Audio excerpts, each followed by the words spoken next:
Okay. All right. We'll go ahead and get started with Coach Thompson.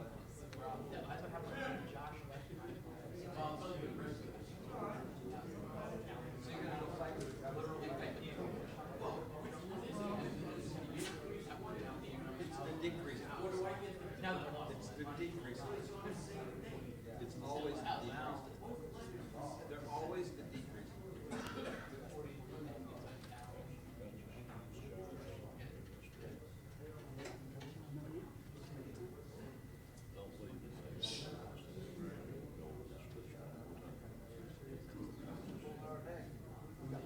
It's always the decrease.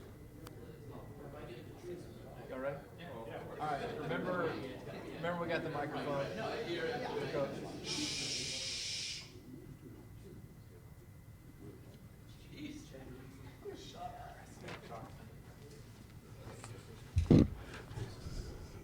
Afternoon. Once again, it's a pleasure to be here. Obviously, being 10-0 certainly helps out every week coming here.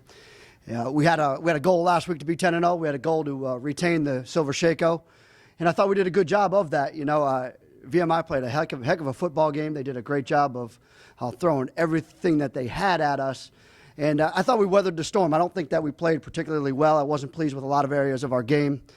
Some of it came down to fundamentals. Some of it came down to execution.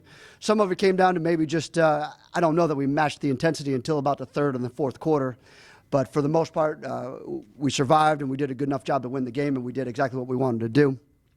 With that win, we've got the first unbeaten conference record in Citadel history, which is 8-0. We're extremely proud of that. We were able to, win despite not playing all that well, which is always an accomplishment, and being on the road is difficult. I thought the atmosphere was great. The core cadets that we brought up there, the knobs that we brought up there, did an excellent job. There was some chanting going back and forth, and it really created a great military college of the South kind of atmosphere. I thought it was just a great atmosphere for both teams to be able to play.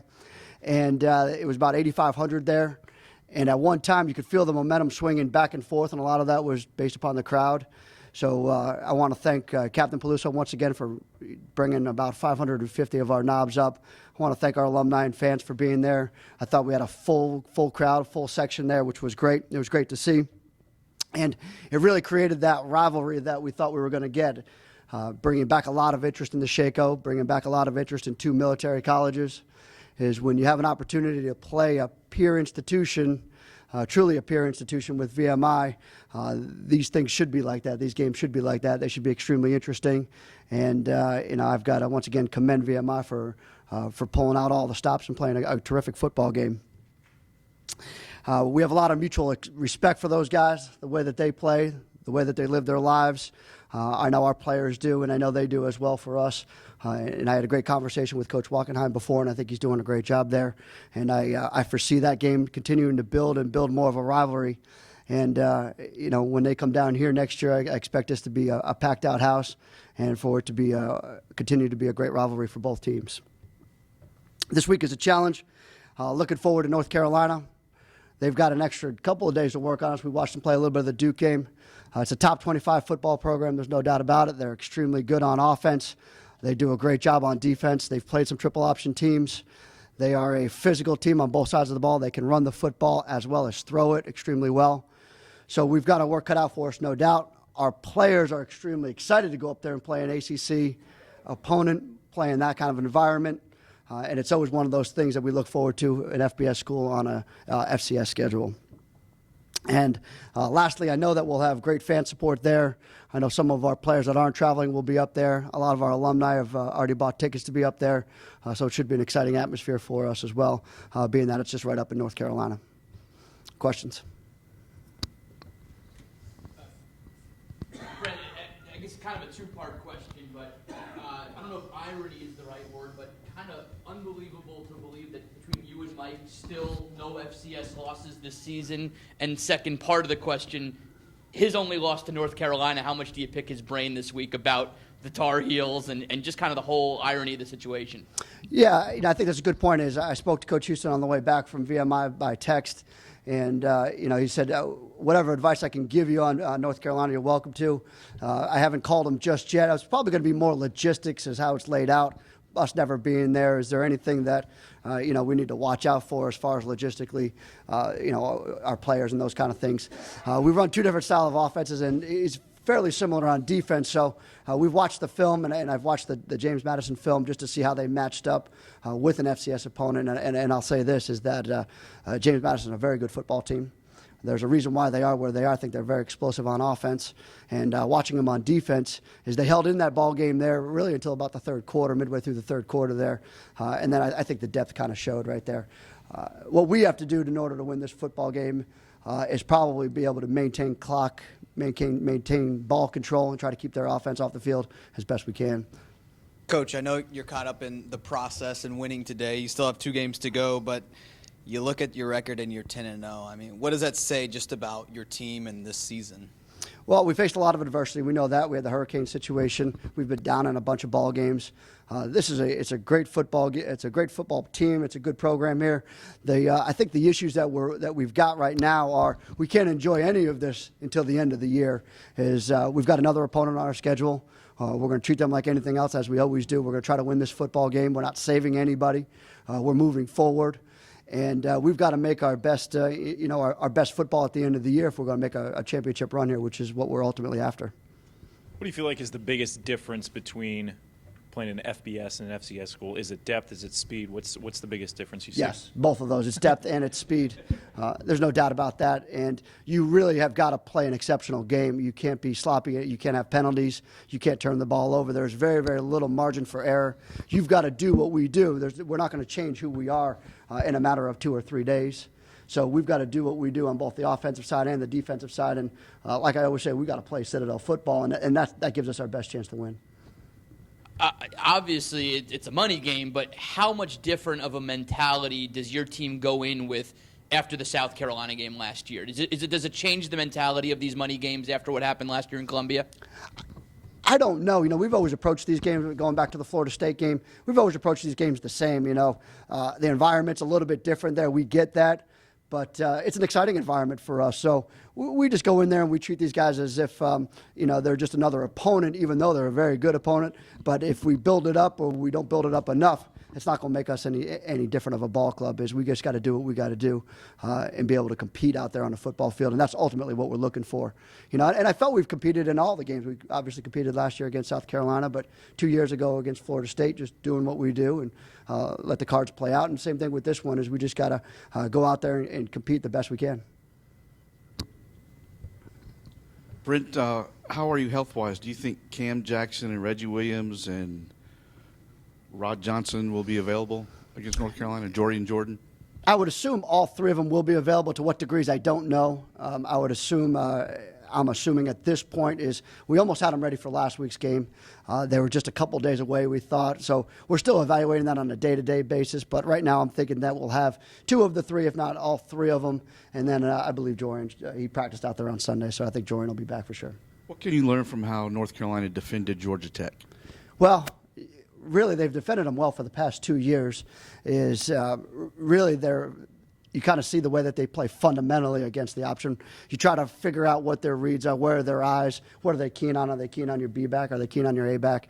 Are they keen inside on the quarterback? So those are a lot of the things that you're looking for on film, is to try to do your best to execute and do your best to make sure that your guys know where they're going. I think for us is if we know where we're going and we know how to get there, we'll be a lot better off than just trying to sit there and trick them and do some things that we don't usually do. The playoff field is announced Sunday. Right now, the Citadel is ranked 6th by that committee. Being in the top 4 would mean at least an extra home game. Do you think the Citadel has a case to be a top 4 seed on Sunday? Well, if there's anybody, we won all 10 of our games, all 10 of our FCS games, so we know that we've done everything that we can to try to get us into that top 4, whether the committee thinks that or not. I know we've played 3 top 25 teams right now and then a pretty good FBS team as well. So at this point, I think we've made a pretty good case to be in the top 4, but certainly we'll decide up to the committee and we'll take whatever's given to us, of course. But I know that we're 10-0 right now and we've made a pretty good case of it. And the conference has a chance to get 4 teams in, which they've never done before. What would that say about the league and the schedule you've played to get 4 teams in? I think it says that the Southern Conference is back, and I think I talked about that a little bit in our preseason press conference, and that was our whole goal when we spoke as a league, as a football coaches down at the conferences this summer. Was we were looking to get 3 again, and with the loss of Georgia State and App State, it was tough for us to just get 2 in at some point, and we had a 7-4 team last year that got left out. So, that was our issue this year, was we're going to try to get as many as we can in. And I think we've made a great case as a conference. We've got 3 in the top 25 right now, and really all of them, their only losses are to each other, which is very difficult. And if you look at strength of schedule around the league, they're pretty good. We've only lost 1 out-of-conference game to an FCS opponent as a whole conference. So that speaks a lot to our conference strength of schedule right now. Anything else for Coach? All right. Thank you. Thank you.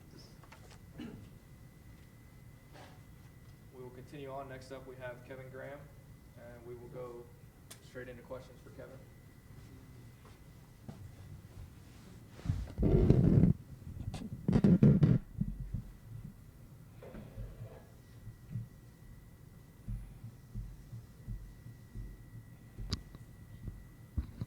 Kevin, can you talk about, you're getting ready to play your 11th game of the season. How is the team physically, fatigue-wise? Is it starting to be a grind now? Where are you guys at? It's not really a grind. That's football.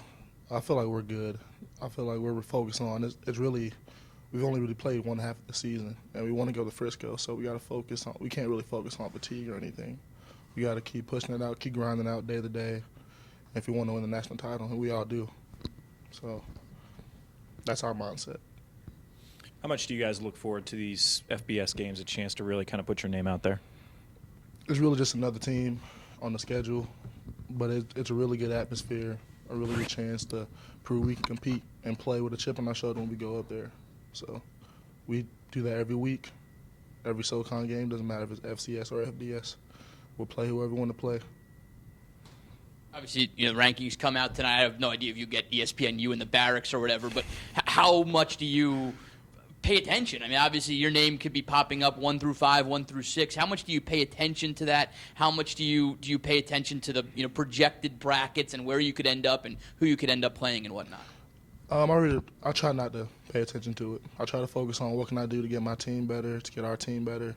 To focus, that's not relevant. We have to keep playing every week, not focus on the rankings, because really, if we keep winning, the rankings shouldn't matter. Last year, the team's first great season in a while, kind of new to the scene. This year, you're getting everyone's best effort. Probably not going to be, underestimated against North Carolina. How's the team kind of handled that this year? We don't have big heads. Our coach reminds us that every week. Well, even though we're undefeated, we're still not where we want to be. We still didn't reach the level of competition or the level of our best. I feel like we haven't really played our best game yet this year, and that's yet to be seen. But I feel like we're gonna be something special.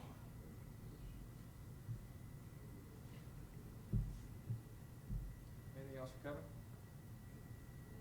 All right. Thank you. Thank you.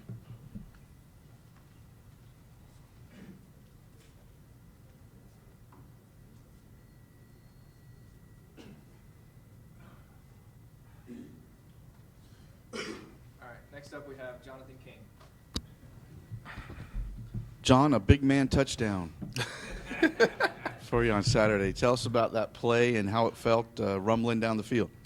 I'll say the first thing about it is I was tired after I scored, so I was pretty tired. But looking back on film, it was a great play. Not because I think it's the blocking. If you watch the plays and like the effort that you see the guys around me that they gave, Kali and two specific, Kali and Aaron, and those boys, they put the body on the line. So I appreciate that. So yeah, it was fun.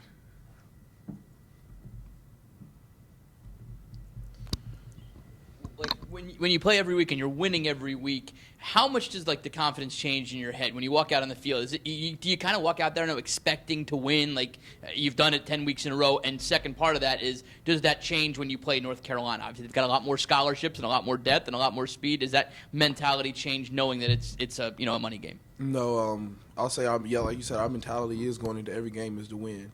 And so, granted, we could be playing, the Dallas Cowboys. I expect my mentality going into it is to win. So that's how we treat every game.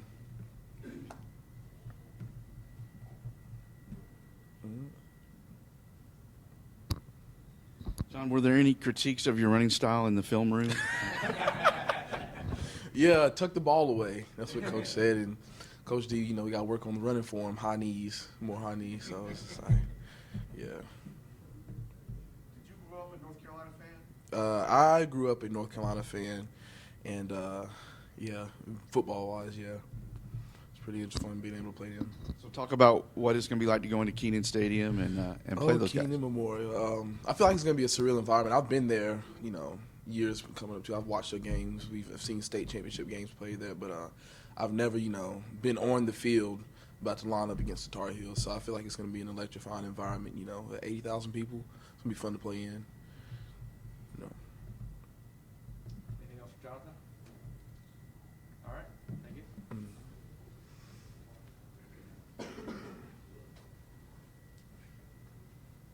we will finish up with Kyle Weaver.